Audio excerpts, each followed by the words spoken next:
A1 TV news ವೀಕ್ಷಕರಿಗೆ ಸ್ವಾಗತ. ಮಾದಕ ವಸ್ತು ಸೇವನೆ ಇಬ್ಬರ ವಿರುದ್ಧ ಎಫ್ಐಆರ್ ದಾಖಲು. ಚಿಂತಾಮಣಿ ತಾಲೂಕಿನ ಕೆಂಚರ್ಲಿಹಳ್ಳಿ ಪೊಲೀಸ್ ಠಾಣಾ ವ್ಯಾಪ್ತಿಯ ಏನಿಗದೆಲೆ ಸಮೀಪ ಮಾದಕ ವಸ್ತುಗಳು ಸೇವನೆ ಮಾಡುತ್ತಿದ್ದ ಇಬ್ಬರ ವಿರುದ್ಧ ಎಫ್ಐಆರ್ ದಾಖಲಾಗಿರುವ ಘಟನೆ ನಡೆದಿದೆ.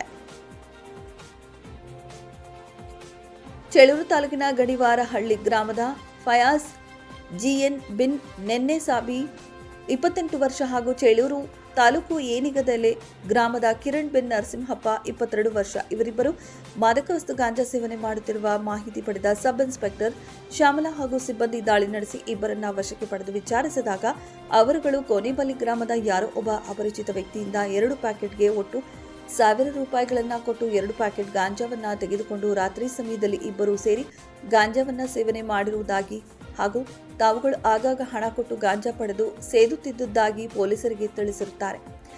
ಈ ಘಟನೆ ಬಗ್ಗೆ ಪೊಲೀಸರು ಪ್ರಕರಣ ದಾಖಲಿಸಿಕೊಂಡು ಮುಂದಿನ ಕ್ರಮ ಕೈಗೊಂಡಿದ್ದಾರೆ.